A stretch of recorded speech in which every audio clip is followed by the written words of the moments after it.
What's up, Friday Night Funkiners? What's going on with Week 8? Phantom Arcade, FNF's main animator, just held a live stream this week, and it came with some pretty juicy details. I mean, it's been a year and a half since Take Man came out with Week 7 in April of 2021. I mean, can you believe that? All we've really gotten were a few accidental leaks and announcements of delays. So huge shout out to Sawbutt YouTube and Lendon for getting these clips of the live stream and putting it in a little package for us to watch. All right, buckle in.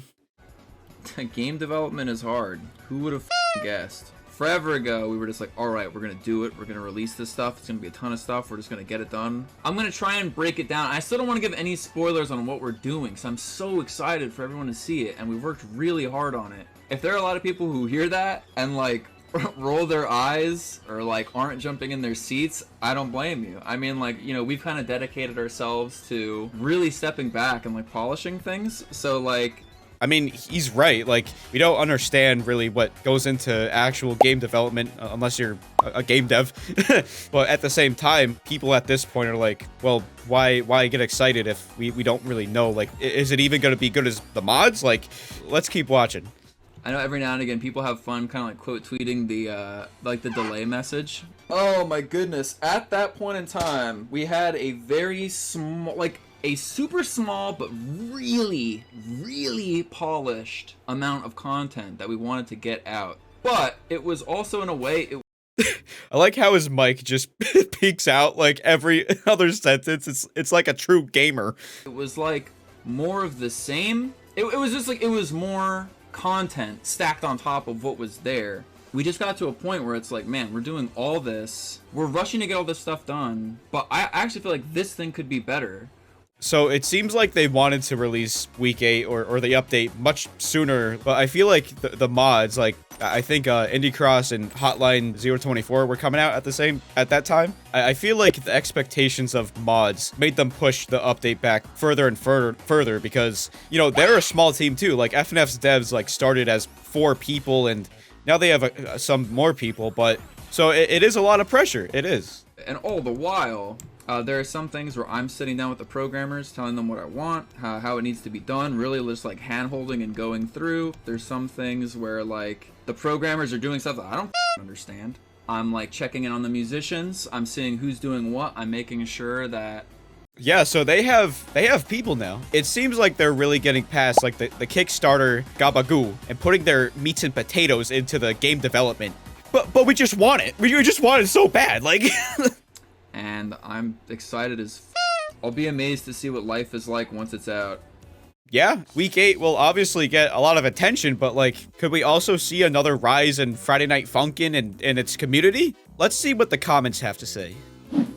So there's a pinned comment by Etertine. Oh god. They say that they always appreciate devs who actually make quality content and take time, and we have more people wishing them well. But if we head on over to Twitter, you know, the lovely, friendly landscape over here, you have the same clip, but a little bit shortened. Things are a little more divisive, but it's generally, like, positive. But on the other side, you have some people that are disappointed in how long it's taken, the lack of transparency with updates sometimes, and general FNF community stuff.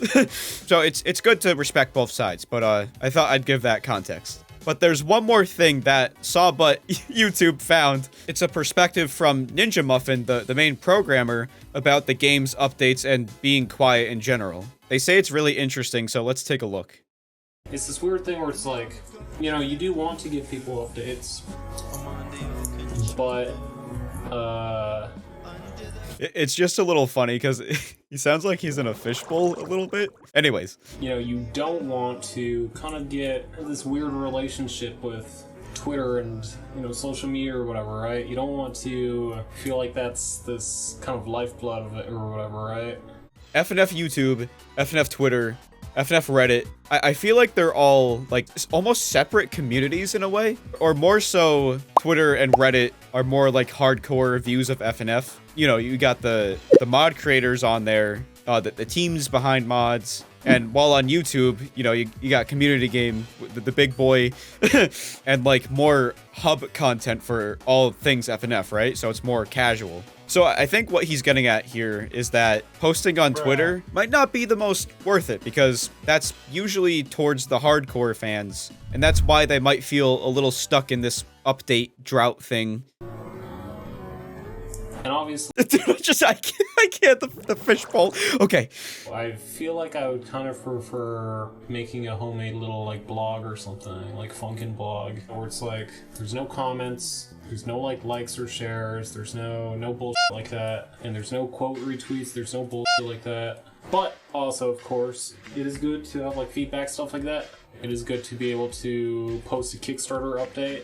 A game being quiet doesn't exactly mean that there's like nothing going on and, you know, nothing's being made, right? So, you know, the mix of feedback probably demotivates them and motivates them at the same time. And again, you know, you have a few divisive comments here. You have, I agree with him, I feel this man. But you also have someone that says, normally I'd be 100% on board with his sentiment here, but the fans are kind of owed an explanation for how it's possible to undershoot a release date for an update by so much that over half a year later, we still have no updates, no new release date, etc. And then you have, you know, a few different sides going back and forth a bit. I think the question is, will we get Week 8 by the end of the year, right? I don't know. Honestly, I can't tell, really, by looking at all this stuff. I feel like Phantom Arcade could have given, like, a soft deadline in the live stream. Like, say, hey, you know, we're shooting for a holiday release. You know, nothing specific, but it would be nice to have more occasional updates. That's the best compromise, in my opinion. Little teasers here and there, and then release a certified banger. What do you think about the current state of Week 8? Do you think it'll come out before the end of the year? Let's talk in the comments. and remember to stay funky, my friends.